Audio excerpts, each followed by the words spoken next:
today we're here with Phyo, and I wanted to introduce her. She's an Eco-Lifestylist, award winner, author of 4 uncooked books, is that right? Yes. Published probably over 1,000 recipes to date.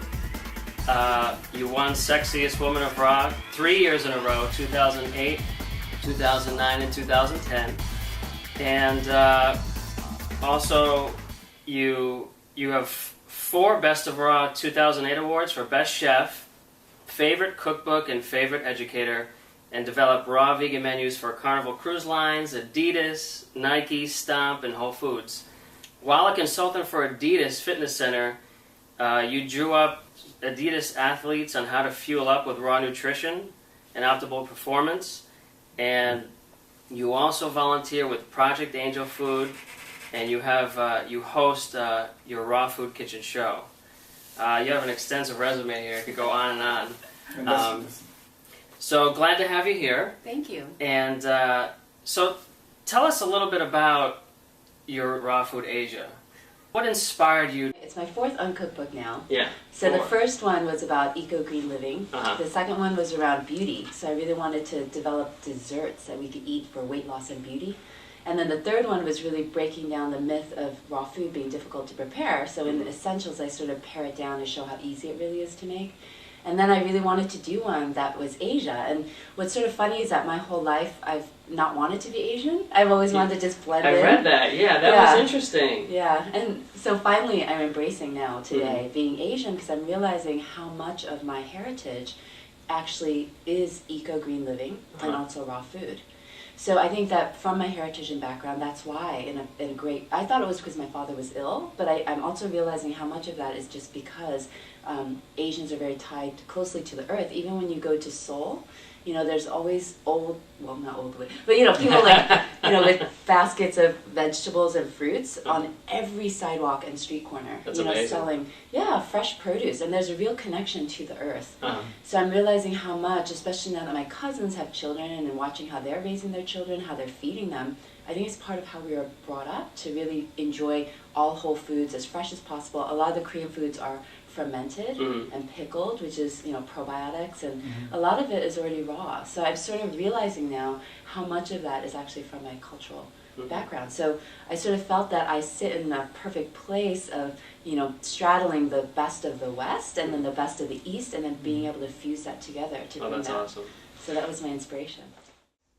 Annie, what I love of your book, I love this Raw Food Asia, is that at the beginning of each chapter, you talk about things that you learn in life, you share your life, and you share experiences and words of wisdom that you learn just by living or from another people.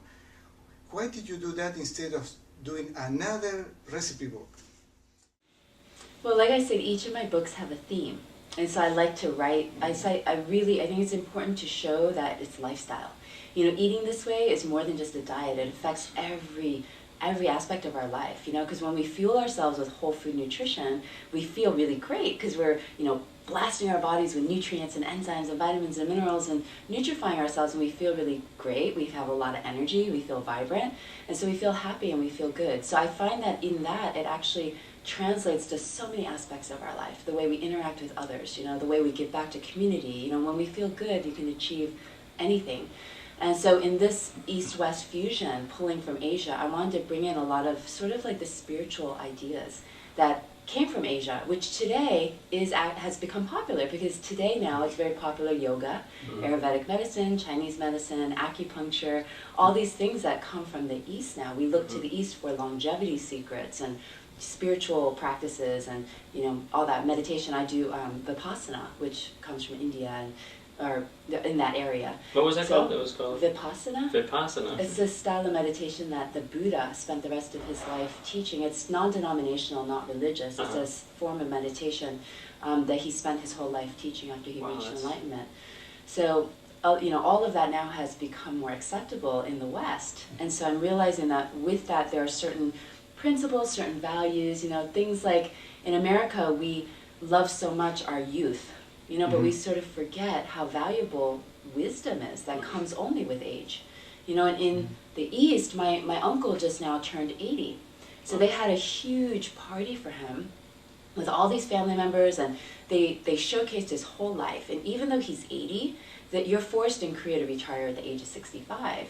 But even though he's 80, he still dresses up in a suit now and again, and he was a scientist. So the research center still sends a limo, picks him up and brings him because they want his advice and his wisdom, because they really revere that. He's 80, he worked there for his whole career. You know, he hasn't been there since he was 65, but they still very frequently call him back because he's an elder. He knows things that, you know, only people, you know, only age will have developed that wisdom. And so that's very revered in Asia. And so trying to find a balance between that, you know, because it's sort of a shame that our elders in America, we want to sort of shove them away into nursing homes and, you know, close them off. And there's so much wisdom that we could learn from them. So that's why that was the inspiration for my book, you know, started bridging the gaps. And when we are talking about raw food, how to make people understand the importance of raw food, how do you think is a good approach to bring people who are not raw foodies, not make them become raw foodies 100%, 80%, but just to incorporate foods? What do you think, especially with food?